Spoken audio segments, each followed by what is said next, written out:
Assalamualaikum warahmatullahi wabarakatuh. Perkenalkan, nama saya Sofia Katrina Destiara dari kelas 2B JTD.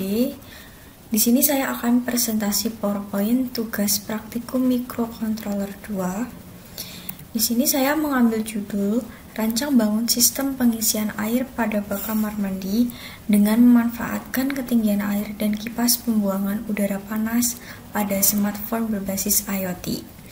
Guna memenuhi mata kuliah praktikum mikrocontroller 2 dan menjadi pandangan untuk tugas akhir pada studi akhir nanti. Kita lanjut. Pertama kita masuk ke cara kerja terlebih dahulu. Ketika alat atau program dijalankan, maka keran air pada bak kamar mandi akan otomatis nyala atau mati untuk mengalirkan air ke bak mandi.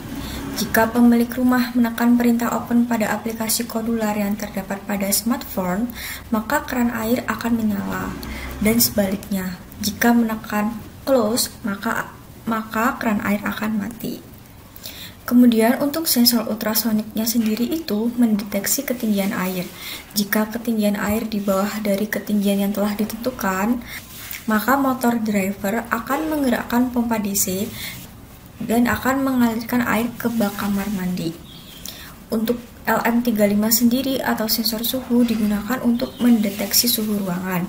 Jika suhu ruangan di atas 38 derajat Celcius, motor DC akan menggerakkan kipas pembuangan udara panas. Sebaliknya, jika suhunya di bawah 38 derajat Celcius, maka kipas akan mati atau tidak menyala. Kemudian untuk blok diagramnya sendiri, di sini terdapat inputnya itu ada dua, yaitu LM35 sendiri dan ultrasonic sensornya. Kemudian akan dikirimkan ke modul ESP32, lalu pada ESP32 ini data akan diolah dan disimpan ke database. Kemudian untuk penerimanya sendiri yaitu motor DC dan water pump DC 5 volt. Jika suhu pada LM35 lebih dari 38 derajat Celcius, maka motor DC ini akan menggerakkan kipas dan kipas akan menyala. Sedangkan untuk ultrasoniknya sendiri, jika ketinggian airnya kurang dari 50 cm, maka akan menggerakkan dinamo servonya, kemudian water pumpnya akan menyala untuk mengalirkan air pada bak kamar mandi. Sistem ini juga dapat diatur secara manual melalui smartphone, yaitu aplikasi kodular. Lalu kita beralih ke flowchart.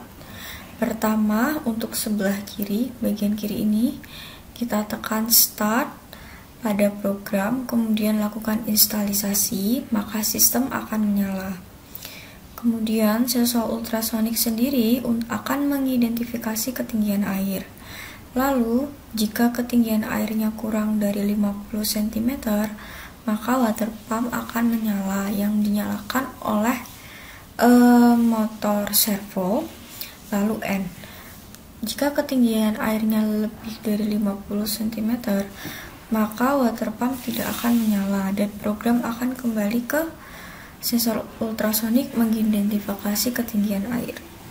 Lalu untuk sebelah kanan, sisi bagian kanan, kita lakukan start, lalu lakukan instalisasi, maka sistem akan menyala.